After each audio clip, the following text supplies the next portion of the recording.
Olá, boa noite. Estamos começando o episódio 160 do Terra em Transe. E o programa de hoje vai ser em parceria com o Núcleo de Estudos Transicionais de Segurança, o Neste. E vamos abordar os dilemas e as possibilidades da regularização da cannabis e de outras drogas em contextos internacionais. E para isso, o professor Paulo Pereira, membro do NETS, irá conduzir a entrevista de hoje com o sociólogo urbano Robert Chlala. Gostaria de agradecer a presença de todos vocês. Estou muito ansiosa para o programa de hoje.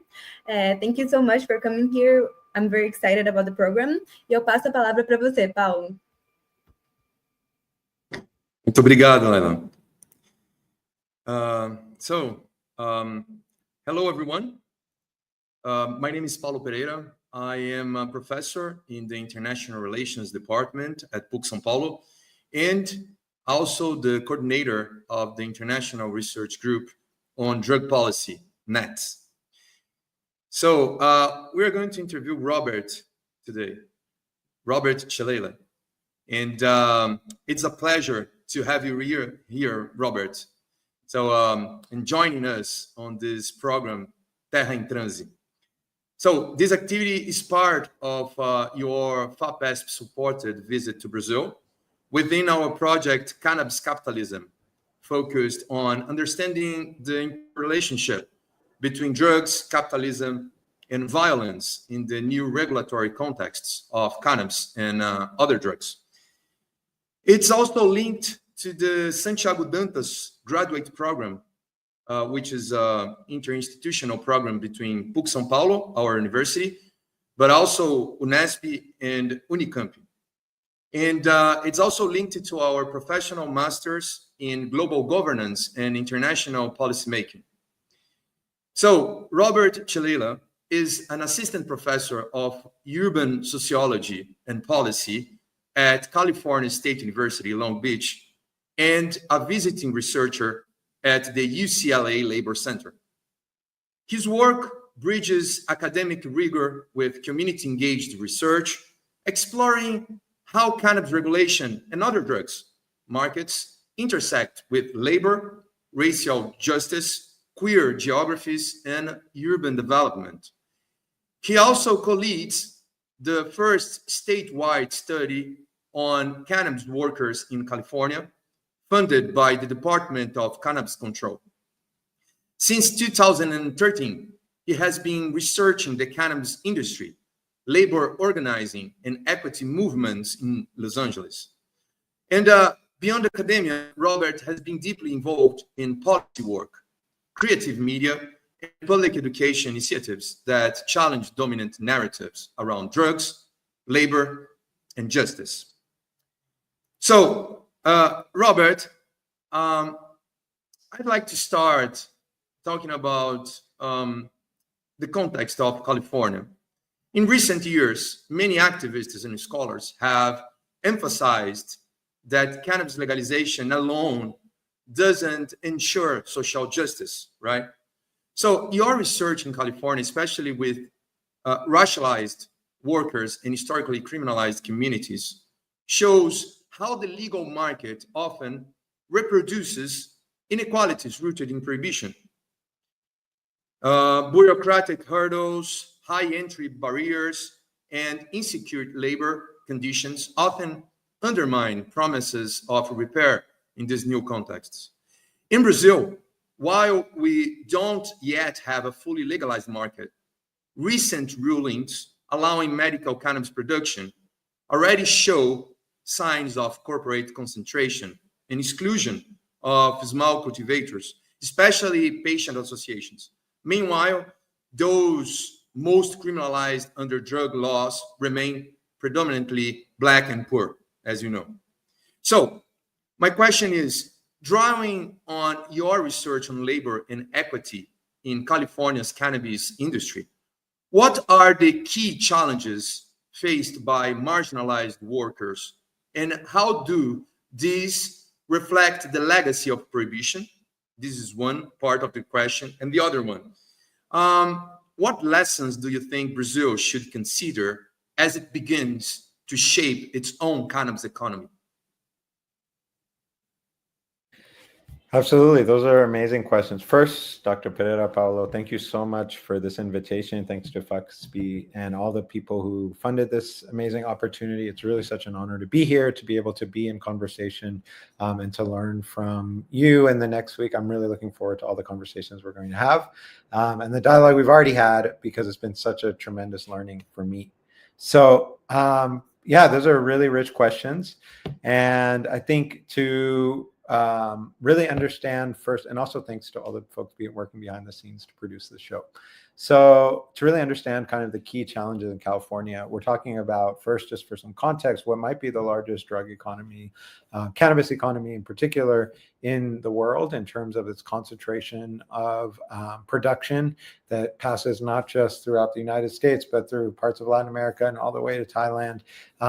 And so there's much to learn from there. And then it's also a place in which much experimentation has been done. But what's rich and important and exciting for me is it's not just a place in which top-down policy has been done, but a lot of grassroots work has been done to shape the landscape. And workers have been a critical part in kind of redefining the landscape of cannabis. So when I think about what the key challenges our workers are facing now, I'm going to draw from today when I'm talking two sets of information. One of them has been long-term ethnographic or on-the-ground engagement with unions, with workers themselves, with people really working on these issues directly firsthand since 2012, which is before full-scale legalization, which was during this kind of medical interim period that California faced, where there was a proliferation of dispensaries, places in which people could obtain cannabis in Los Angeles. Los Angeles became a hub for indoor production and all these things. So we have a lot to learn there. And then the second, and so I was able to be part of that process as an engaged activist researcher, to sit and be in policy meetings, to learn from workers, to sit on the cannabis floor, to also participate in the economy itself. And so I'm going to translate some of that. And then the other piece is the survey that you mentioned. So we literally in 2 weeks, we're releasing the survey data officially to the world. And it includes more than 1,111 workers who we talked in real depth, as well as more than 50 interviews on the ground engagement. And we really compiled exactly that question and asked them, what has it been like since legalization for workers? So in terms of reflecting kind of the legacies of prohibition and the challenges workers face, I think one thing that we learned really quickly is that while cannabis workers in California earn relatively higher wages than perhaps other service sectors, and sometimes in cash, because this is a really cash-based economy, there's also high incidences. Almost 60% of them talked about some form of wage theft.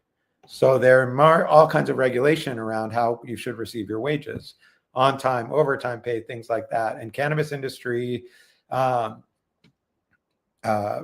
participants and companies who have entered the space, as well as what we'll call legacy companies, ones that were more cooperative style and things like that, are both not delivering on actually paying people what they're necessarily owed, and skirting labor rules around overtime pay and things like that, for very different reasons. Some of them, owners and operators, can't afford it. Some of them can afford it, but come from the traditional corporate sector, where wage theft isn't an exception. It's the rule in California. We know that wage theft happens in retail jobs. We know that wage theft happens in service jobs. And yet, so cannabis is becoming and following that model, right? The other thing that's experienced is a tremendous amounts of different forms of violence that workers face. So that includes, for particularly many women are enrolled in the industry as frontline workers, what we call bud tenders. So when you go into a dispensary in California, there's people who help you select the cannabis, understand the medical properties, and do that. And many women have been enrolled into this work for different reasons, and LGBTQ people. Some of them from the legacies of the work, the medical cannabis movement, some of it from the work that the fact that women are placed at the front lines of service labor and are sexualized in a certain way. And so sexual harassment is rampant. At least a quarter of women we talk to experience sexual harassment and no recourse on that. They can't necessarily, they don't feel like they have recourses within that system. And the other form of violence that occurs both within the licensed and unlicensed sector is police violence. Police continue to raid shops to arrest frontline workers. So One of the things that's been a big policy question, and one that's really going to, plague any place that is legalizing, whether it's Brazil or any part of the world, is that it's the transformation from a quote unquote unregulated to a regulated economy and unlicensed to a licensed economy. It doesn't just happen because you flip the switch and pass the policy. There is a pretty even divide of workers across both legal lines. And the experience, what we've heard is that the experiences on the unlicensed side were supposed to be tremendously worse. What our data found is actually it's pretty rough on both sides of the line. That sexual harassment occurs on both sides of that line. That wage theft occurs on both sides of that line. And that the line isn't the line that we thought it was, that actually even these corporate companies are putting out product on the back end, are selling into the unregulated market, or offloading things, right? So much like the sectors in which we're dealing with in any other part of the economy, the lines are very blurred between what a licensed or unlicensed market is. And so there's a lot of back and forth. Workers themselves might hold 2 to 3 jobs, one in a licensed shop, and at night they're going to an unlicensed cultivator to work on trimming, right? And so those lines are blurred. So that's another big lesson, right? So that prohibition is structured into our new policies, right? It creates a circle of licensed operators and unlicensed people outside of that. But prohibition, the move from prohibition doesn't change dynamics necessarily in the workplace, right? And so the good news is, and the lesson that I think is really important about California, is there are certain things that we expect looking at legalized sectors, like delivery, like, I don't know what the companies are here, but there we have DoorDash and Uber, Lyft, maybe Uber Eats here. Those companies have some of the worst conditions for delivery drivers. But cannabis workers have been organizing labor unions since 2012, and 20% of the people we spoke to, much higher than any other service sector in California, were union workers. And so delivery workers have actually $21 and up an average wage in cannabis. They cannot be independent contractors. They cannot be app-based workers because unions fought for that regulation. So there are some bright spots. There are certain regulations around worker safety. Unionized workers in cannabis, according to our data, are more likely to receive a raise within the first year, are more likely to receive 60% of them had medical benefits, which is unheard of and new. So if I can say one lesson that's really important is to think about cannabis not as a closed box of workers, but how can they become part of a broader worker movement? How can worker organizations work with cannabis workers to include them so that the base is set, the ceiling is higher, and that we enter into post-prohibition phases, or at least legalization phases, because we're not there yet, with the ceiling, or the floor going up thanks to organizing. This is amazing, Robert. Thanks a lot. I think it's very insightful how you connect current labor exploitation with the legacies of criminalization. And I was thinking here, what also struck me is how some of these same dynamics are like such, I don't know, informal work, regulatory exclusion, racialization of legality, for example. I know they are already visible in Brazil, even in a medical-only framework, you know? So I think it seems it's essential that we build protections from the outset rather than after inequalities are entrenched, right? In like in other contexts and with other commodities and this kind of stuff. So thanks a lot. I have a second question. It's connected to this one. You mentioned some aspects, but I want to go deep into this topic. So I think I don't know much about California, but it seems like it shows a paradox. While legalization can open space for repairing past harms, it also is dominated by large corporations that concentrate licenses, displace small growers, I don't know, and sideline community actors. So your work with the labor unions, cooperatives and grassroots groups points to alternative regulatory approaches. So in Brazil, recent legal decisions have allowed medical cannabis cultivation, but access remains largely limited to pharmaceutical companies and well-funded firms. Patient-led associations face legal uncertainty and lack of support in many senses. So there is growing concern that legalization here may unfold without real democratization. So my question is, from your experience with equity movements in California, what models and practices have helped prevent corporate capture and promote fairer outcomes? And in the same sense as the last question, what lessons might Brazil draw from this as corporate interests here advance faster than social justice frameworks, for sure? Yeah, I think it's a really great one, and it's an ongoing one. It's even in Los Angeles, there's so much controversy about what the success and failures of what we call the social equity platform, which was supposed to guarantee licenses for people directly harmed by the war on drugs. How that was defined through organizing was by people who lived in communities where there were massive arrest rates, who could then actually apply for these licenses, as well as making sure there was a pipeline for certain legacy businesses, right? And the places that have seen relative success in that are few and far between, unfortunately, because one of the questions that has come up is that it is easy to start to obtain it isn't even easy to obtain a license, but in certain ways you could get the license, maybe, but then how do you actually hold on to the business in the context of urban gentrification, where commercial rent is out of control, where, you know, it's hard enough for an everyday person to have to rent a place all over the world now, thanks to real estate.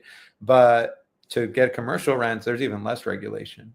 So if you had a small cooperative that was trying to open a storefront, and these are stories that I heard because in the course of my research, I also worked with equity operators, and what became the equity movement was that you could get your rent raised from, you know, you're paying $2,000 one month for a small little storefront, $6,000 the next, and then $18,000 within 3 months. Because the assumption of the landlord was, you have cash, you're in cannabis, we can take you for all you want, and then if not, you're out of here. So, and who are you going to complain to? So that has been an ongoing issue, right? And so other costs like regulatory and taxation costs, being in a fragmented state federal system that's way too complicated for the idea. The short thing you should know is that for the most part, they cannot remove any things from their taxes, write off things from their taxes because of the federal issue. So all those contributed to the fact that the equity movement has struggled. And people have struggled getting off the ground. So one thing that they learned early on was that moving towards this idea of a singular owner, the idea that one person needed to have 51% of an entity in order to be called an equity business and get the license, that one person had to have lived in that zip code and things like that, put the singular person as under tremendous duress, and moved us from what initially worked during the medical cannabis period, which is what you're discussing, which is a cooperative structure. So right now there's been an effort to try to reinstitute cooperative structures and put the idea that 51% could be 15 people. It shouldn't be 51 per singular person, because what would happen is then the corporate owners would say, oh, we'll sponsor you, we'll give you the investment, just put your name on this license, and you sign away your rights, sign away control of your business, sign away anything that you could say to that, right? But in the meanwhile, where there was possibility and where we saw more strength, and that was really in the store model, was in the cooperatives that were still operating to some degree and coming up from the cultivation sphere. Because there, the cooperative structure of 2 to 3 people working together to try to actually plant and grow together was so common, and so have people in this disaggregated way, especially in Northern California, but even in Southern California, that those could survive in a different way in the economy and find some niche. The other thing that's been working is building networks, right? The equity trade network has been one really great model. You can look them up online, Equity Trade Network, and they have created a supply chain in which you can actually work together as equity operators and not in competition, create a portfolio of potential brands. So if somebody says, I want to have X number of equity operators on my shelf, then we can stock those shelves and so on, right? And actually, one of the interesting things is that the data shows that, like, from some folks who did research on this, that actually if equity operators sell their products in the cannabis economy, because there's a little bit of an ethos of this among certain consumers of wanting to support people who've been affected by the war on drugs, you can actually raise your prices and still survive if you label yourself as an equity operator, and you genuinely are. So finding one way to concentrate folks, work across the supply chain and do that is one way to survive.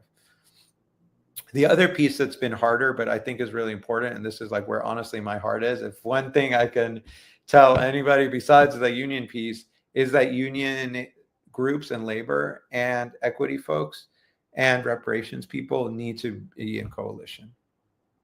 Those small divides between unions having to decide, do we focus on just organizing the workers under corporate domain, the bigger companies, because it's a lot more workers, they're under more terrible conditions, they're more likely to unionize, we don't want to put the union stress, has been an issue in the sense that then there's not necessarily a conversation. And we've tried to facilitate those conversations, and the Equity Trade Network, the UFCW, is working on those conversations again now around taxation because the industry is under such duress. But building coalitions of small operators and cooperatives with potential workers is a really critical piece that has led to, sometimes there's been fragments and fractures and fissures, and sometimes they worked really well together. And my theory is always like the bigger the coalition you can build, the more chance you're going to win. So especially because then you can leverage like outside power, outside labor power, outside equity operators. One of the most inspiring moments we had recently is where we brought not just equity operators and workers from cannabis together, but from two other emerging sectors, the green infrastructure sector. So the sector that builds like into technologies that are like solar, wind, and things like that, as well as folks working in AI, because those are California's three biggest changing economies. And what better place for workers to organize and think about how do you mix twin equity and labor? We had a conference and convening that was workers and other folks about a month and a half ago, put on by Senator Lola Smallwood Cuevas, who actually helped start our Cannabis Worker Collaborative and now is a senator, state senator, and the founder of the Black Worker Center. And it was honestly one of the most dynamic and interesting conversations we've had that got really practical about how can we learn from what green infrastructure workers are doing? How do we think about I don't know if you know this idea of a just transition. Have you heard that before? That's the idea that comes from green infrastructure, that you can't just knock down the fuel plants tomorrow, but there's actually workers and hundreds of workers in California, thousands in the fuel plants. So how do you have a just transition where you provide them a pathway to new jobs? The same just transition applies to cannabis, to abolishing prisons, to all of these things, right? We have to think about not just in the now, but the future, and so making sure workers have a way into it, right? We need workers in the legacy market to be able to actually enter the legalized market in good jobs. So there's a similar ethos or idea that are circulating. So building coalitions between equity and labor, but then building from there in coalition with other emerging sectors, I think is really important to learn from. How do you innovate, and how do you go back to that question that you asked, this unique opportunity to build economies, rebuild economies from the ground up to get to problems before they get out of hand, before we get to the stage of fully commercialized agriculture, before we get to the Walmart of cannabis. All these things can be stopped, can be headed off now if we innovate and we organize. This is amazing, Robert. Thanks a lot. I think it's very powerful to think that the solutions aren't only technical or legal, right? But rooted in political mobilization, in collective organizing. I think this is fascinating, hearing your experience in California with these topics. I think in Brazil, some associations have already begun forming cooperatives and advocating for a social use model. But I think without strong regulatory safeguards, there is always a risk of being pushed to the margins, as they always had. So your examples, I think, offer valuable strategic tools for us, like for our ongoing struggle. And we have some minutes to end our conversation here, but I'd like to ask you a third question. So much of the current analysis of cannabis regulation is still framed by traditional categories like market, state, legality. And I think your work invites us to approach these issues through different geographies: queer, feminist, carceral. So, and through diverse economies that challenge dominant logics of productivity, discipline, and control. So I think this opens a space to consider care, solidarity, and cultivation itself as forms of insurgent practice, maybe. I don't know if this is the right concept, but I like this one. So my question is, how do these diverse geographies and economies, especially those emerging from queer and racialized experiences, help us rethink the limits of drug policies rooted in profit, repression, or even biomedical normalization, these kind of representations? Yeah, I think that's a really great question. That actually, that idea of insurgent practice, what I borrow a lot from the kind of Black feminist and radical tradition, thinking about fugitive practice, and fugitive not being like a fugitive in the negative sense, but the idea that in the shadow of enslavement, fugitivity was actually a practice of solidarity, that there were these maroon communities that grew and lived in the shadow of these plantation in which life was created and life affirming care happened. And that and there was no way in which that would ever fit in within a racial capitalist world, right? Or in the same ways in which it's where, into some sense, these queer geographies of cannabis are at the base that interlink with that, right? Because we also have these global connections and nurtured networks that have always existed, passed seeds on from each other, learned about cultivation from each other, and then also within the shop floor, people learned about compassion, right? When I ask people, like, why do you stay? Why do you put yourselves at risk? Why do this work? I mean, it's good wage, a little bit better than the wage you might get at the CVS down the street, like over and over again. And these are separate people all over Los Angeles who could obviously not talk to each other, talked about compassion, about the relations that they built on the shop floor, learning to deal with helping support somebody who's dealing with terminal illness and who also wanted to get high. The fact that it's not just biomedical, you can also have pleasure and medicine linked. You can enjoy your life. You don't have to have this relation between a social worker and a subject, that you can actually be at the same level and have experienced even certain things. So I think that idea of relationarity and care, and that what we learn from like abolitionist praxis, that maybe it isn't always going to exist within a legal and policy framework, that maybe some things may have to exist as insurgent practices for a very long time. Maybe it is going to be about home grows for the foreseeable future, or the relationship that people pass offering seeds to each other. And what spaces might those be nurtured, right? I have like a youth group that I've met that has been trying to think about, instead of doing, the traditional drug prohibition education for 16 and 19-year-olds, helping young people, particularly Latinx and often queer people in their community, think about the indigenous use of cannabis. Think about it as a medicinal practice that might actually help them develop healthier habits and understanding the plant in a different way and build new relationships with each other, right? And so I think that it's fascinating to me when I hear these stories about how we understand everything we know about CBD now, everything we know about its effects on things, everything from Tourette syndrome to childhood seizures to things like that, was learned completely out of the biomedical pharmaceutical system, was learned literally in shops on the street, serving unhoused people, serving criminalized queer people, serving particularly communities of color. The story that I always share is like somebody was sharing with me about how one shop developed particular strains of CBD because they knew that they had several unhoused Black clients who had Tourette's, and who the risk of Tourette's was life-threatening, because if you react like that in front of a police officer in the United States of America, you will likely die on the street. So they work hard to figure out, how do we create a strain that doesn't aggravate, but actually calms him. Talk to cultivators and things like that, right?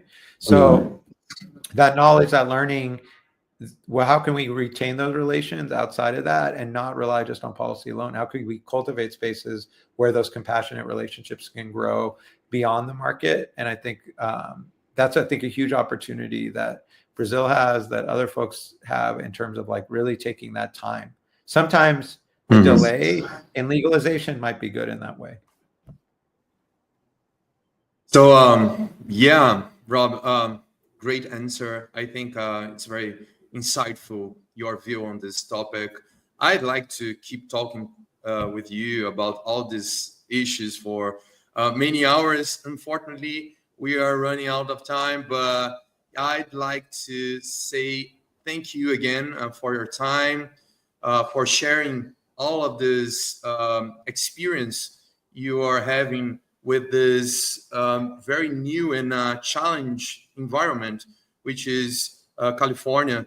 And I hope your ideas we can use here in Brazil to think about our own struggles on cannabis regulation. So thank you very much, Robert. Thank you. Laila? I look forward to taking lessons back. Thanks. Thanks, Laila. Thank you so much, guys. Obrigada, gente. Obrigado, Laila. Obrigado você. Tchau. Tchau.